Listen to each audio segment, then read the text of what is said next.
Ebrio Jess 25. Yan po. Bago po natin sabi nga nila, bago po natin buksan, ano po, hindi po tayo magsasalita ng ganun dahil hindi po tayo mga palalo. So, tayo po ay magbiling po sa isa't isa. Sige po, ano po muna yung inyong pagkakaintindi po dyan, Sis Nana? Oo. Kasi yan yung ginagamit nila, di ba? Ay, yung huwag kang magpapabaya sa mga yung sa tungkol sa loob yung sa pagkakatipon nga po, yung pagdalo. Hindi ka pwede Yan, sa pagdalo po. Apo, yan. Sige po. Kayo po, Brother din. Ito, actually ewan ko kung kailan namin nasagasaan na rin yan eh. Basta naalala ko na yan, no. Pwede nating iba to yan pabalik sa kanila eh. 'Di ba sabi diyan, na huwag nating pabayaan ang ating pagkakatipon na gaya ng ugali ng iba, kundi mangag-aralan sa isa't isa. Yan yung gagamitin natin yan. Kundi mangag-aralan sa isa't isa. At lalo na kung inyong namamalas na nalalapit na ang araw. Ang tanong ko diyan bakit? Diyan ba sa pinanggalingan natin? Nang-aaralan ba? O puro inaaralan sila? So, paano papasok sa kanila yan? Hindi naman nang-aaralan dyan. Kundi inaaralan lang sila. Hindi ka nga makapagsalita dun. Yan, mga aralan, ibig sabihin, may natututunan ka rin sa iyo. Kung ikaw may leader, natututo ka rin dun sa hindi yung ikaw lang yung nagtuturo, ay ikaw lang ang nakakaalam. Yun yung essence ng mga aralan. So, pwede yan magamit. Tama pa. Kumbaga, ikalaw ba rin? Puntahan po natin yung sinabi ko ni Sis Nana. Tama po kumbaga, yan po ang talaga ang unang pagkaunawa dyan. Huwag mong pabayaan ng pagkakatipon. Dumalo ka ng dumalo kasi yan ang magpapatibay sa'yo. Dumalo ka ng dumalo, huwag kang liliban. Kaya kailangan dumadalo ka ng worship service, pasalamat, tsaka prayer meeting at SK. Tama po ba, Sis Nana? Ganyan po ang turo sa atin. Yan na po, huwag tayong lumiban. Patibay daw po na pinagkalitaya yun. Para... Oo. Pero doon walang aralan. Sige po. Ayan. Sila nag-aaralan. So, kumbaga, agree po tayong lahat na yan po talaga ang ating pagkakaintindi dyan kasi yan po ang ating nawa sa atin. Tama po ba? Ayan. Sige po. Ako po ang babasa. Ito po. Na huwag nating pabayaan ang ating pagkakatipon. May nagets ka po, Brother Del? May naramdaman kang iba? Meron. Na huwag nating pabayaan ang ating pagkakatipon. Tumutukoy po ba yan sa literal na pagkakatipon? O pagkakatipon? Pwede yun. Di po ba? Ngayon, ito ang pangbabanat nila dyan, Sis Nana Ebrio Jess 24. Ayan. So, ito naman ang sasabihin nila. Talagang kailangan mong dumalo, Sis Nana, Brother Del. Kasi at tayo'y mga tinginan upang tayo'y mga udyok sa pag-iibigan at mabubuting gawa. Ang sasabihin nila, paano tayo mga kakatinginan o mga titinginan kung hindi tayo pupunta ng pagkakatipon? Tama po ba? Yan po ang sinasabi? Yes po. Ayan. So, eto po, Rox, isa na lang po, doon po sa kahulugan niyan sa Griego, doon po sa ating Bible Hub, kung ano po yan sa original na salin po. Actually, hindi lang para kay nanay. Yan ang common na ginagamit sa mga nag-i-exit. Yan agad po kasi pandiin nila. Kasi kasunod po yun ng punta. Diba? Sa punta. Sa magkakatipon. At hanggang ngayon po, yan po ang tinatawag nila, arm twisting para po sa ating mga magkakapatid noon. Yan po ang pan-twist ng arm para lumalo ka. Basahin mo to, siyang nakakaalam na mabuti ngunit hindi ginagawa. Ito'y kasalanan sa kanya. Kaya huwag mong pababayaan ng pagkakatipon. Pero dahil pinapabayaan mo, ikaw na nakakaalam ng mabuti, hindi mo ginagawa, ito'y kasalanan sa iyo. Tama po ba, Sis Nana? Ganun po ang ginagawa. Yan, exactly po. Apa. Ayan. May dagdag ako mamaya, hanapin ko ulit talata. Ayan. Okay. So, ito po yung sinasabi sa verse 24 po, Brox. Kung lolo, okay lang po. Kung loloobin mo, Brox.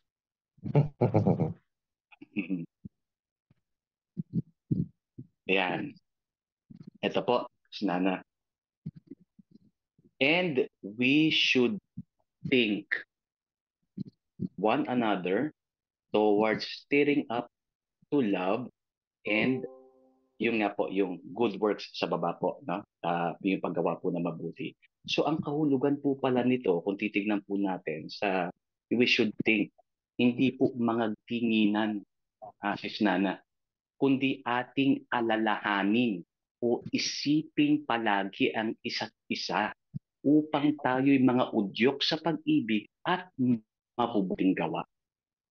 Hindi po mga tinginan. Ang kahulugan po ay isipin nating palagi ang isa't isa. Let us consider or think of others. Hindi po mga tinginan.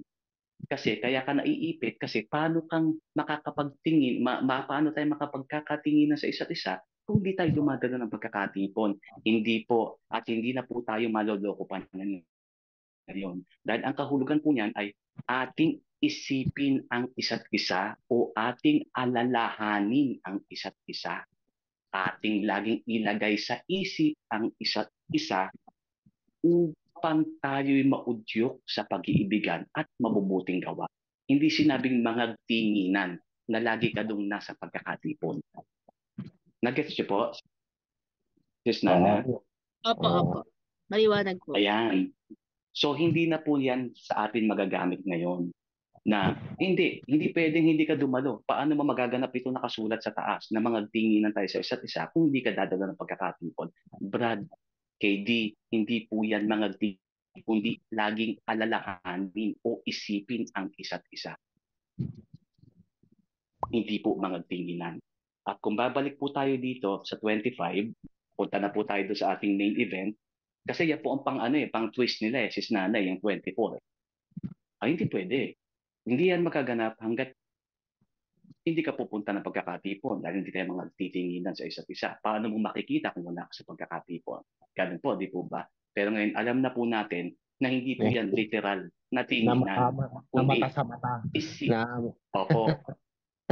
Kundi isipin nating palagi ang isa't isa, alalahanin nating palagi ang ating mga kapatid upang tayo'y maudyok sa pag-iibigan. Kasi tama naman logically speaking, tayo po, katulad sa Broccoli Friends, nag-iisipan tayo palagi, inaalala natin palagi ang isa't isa. Kumusta na kaya si Brox? Kumusta na kaya si Brother Del? Kasi may bagyo na alala niyo po, Brother Del. Kumusta na po kayo? Nabalita ko po. Yun po yung tinutukoy dyan. Na isipin natin palagi ang isa't isa, alalahanin natin upang maudyok sa pag-ibig. Brother Del, kumusta ka po dyan? Mukhang dyan po yata dumaan na bagyo. Sana okay lang po kayo. Brother Del, yan ang kahulugan po. Hindi siya physical presence po. Oo. Kasi gagamitin nila yung tinginan doon sa kapatid Diba? So, ayun nga yung sinasabi ni Brad. Hindi siya literal na tinginan na kailangan physical magkaharap kayo. Kundi yung magtinginan kayo. Ibig sabihin, nag-aalala ka, nag-care ka. Diba? Yun Exactly. Opo. Yung concern mo, your concern. Concern ka sa mga kapatid mo na lagi mo silang inaalaala upang maudyok ka lagi sa pag-ibig. Kumusta na kaya yung kapatid na nakita kong walang tsinelas? Kumusta na kaya siya? May pera ako, bibili ako yung kapatid. So, yun yung kahulugan nun, Sis Nana. Ang kahulugan nun, yung sinasabing alalahanin natin lagi sila. Hindi yung mga tinginan ng mukha sa mukha. So ngayon, na-establish na natin na hindi ito tinginang literal o physical, kundi isiping palagi ang mga kapatid. Care po siya. Ngayon po, care. Consider one another. Ibig sabihin ng consider, kung titingnan natin ang kahulugan niyan, think of one another. To care. Tama po. To provoke love. Bakit ipoprovoke yung love? To care. Para magmalasakit. Bakit ka nasakit? Dahil sa pag-ibig. Kapag may pag-ibig ka, magmamalasakit ka. Kung magmamalasakit ka, gagawa ka ng mabuti doon sa iniisip mong ipinagmamalasakit mong tao. Tama po ba? Opo. Yan po. Diba, So, parang rin, parang pag pamilya mo nasa malayo, kahit naman nasa malayo siya, kinakamusta mo nga. Ibig sabihin, nagtitinginan pa rin kayo. O, kamusta ka na dyan? Ano nang, yun, pagtitinginan pa rin yun eh. Pero malayo siya. Exactly. Exactly the point, Brother Del. Nagtitinginan kayo bilang pamilya. Bakit? Kasi ang iglesia ay pamilya. Kaya nga, pinagmamag-anak. Di po ba? Pinagmamag-anak. So para ba tayong pamilya na dapat lagi nating alalahanin ang isa't isa? To love and to care and to do good works sa brethren. Alalahanin natin sila. So ito na po. Okay, na-establish na po natin. Pupunta na po tayo ngayon sa 25. 25 po tayo. And then, Brox, pwedeng pa-check po nitong assembling together. Pang ano po ito, pang knockout po ito, Brad Vidal and Sis Nana. Ayan. Ano po ang kahulugan nung sinabi po na yon? Ang definition is a gathering together or an assembly. So, kung babasahin po natin uli, okay, ang Hebreo 10:25, basahin ko po ha. At tayo'y mga alalahanan upang tayo'y mga udyok sa pag-ibigan at mabubuting gawa, na huwag nating pabayaan ang ating pagkakatipon. Ang ating pagkakatipon. Ibig sabihin po, tayo'y tinipon kay Kristo Jesus. Yung ating pagkakaisa, na tayo'y nagkasama-sama upang magkaisa. Natipon tayo upang maging isa. Nagets niyo po? Galing po, opo. Hindi po yan pagkakatipon, kundi pagkakatipon kay Kristo Jesus upang maging isa. Bakit po? Kung titignan niyo po yung salita, assembly. Bakit po assembly? Magkaiba po si Nana and Brother Riddle and Brox. Yung kinuha ko yung gamit ng bisikleta, ginather ko sila together, pero hindi ko sila binuo. Inilatag ko lang po yung parts ng bike, pero hindi siya nabuo. Ano po ang dapat nating gawin? Di ba dapat po bubuuin para maging bisikletang buo? Ano po sa English ng binubuo? Brother Riddle. Ano yan? Medyo may ano po ang English ng binubuo? O Sis Nana, ano po yung English po ng binubuo? Build. Pwede po. Ano po yung ginagawa natin sa bike kapag bumibili tayo ng parts? Assemble. Tapos pinagsasama. Exactly. Ina-assemble natin. So kung mapapansin niyo po yung salita. Pwede rin. Pinag-iisa. Exactly po. Tama po. Bakit po? Ito po ha. Ito po. Pakinggan niyo po. Kinader tayo ng Diyos. Kinader tayo. Pinagsama-sama upang buuin bilang isa. Bakit? Kasi yung mga bike, yung parts niya, pag pinaghiwa-hiwalay mo, parts lang siya ng bike. Pero pag binuo mo na siya, ano na po siya? Isang bike. Isang bike ang nabuo. Kaya po sa iglesia, tayo'y pinagtipon upang maging sangkap ng katawan, upang mabuo ang tao na ang ulo ay ang Kristo. Tayo po'y sangkap upang mabuo ang katawan na ang ulo ay Kristo. Yun, maging isa. Exactly po. Upang tayo, huwag nating pabayaan ang ating pagkakatipon upang maging isa. Isang katawan na ang ulo ay si Kristo. Alam po natin na mga kapatid, lahat po tayo ay sangkap ng katawan upang bumuo ng isang katawan na ang ulo ay Kristo. So we are being assembled together to produce the body, and the head is Christ. So ang ibig sabihin po nito dito, Sis Nana, huwag nating pabayaan ang ating pagkakaisa. Dahil binuo po tayo. Na gaya ng ginagawa ng iba na pinabayaan nila. Pinabayaan nila yung ugali nila. Opo, Di ibig ba? sabihin hindi sila nakiisa. After mag-gather, hindi sila nakiisa kasi gumawa pa rin sila ng masama. Hindi pa rin sila sumunod sa mga kautusan.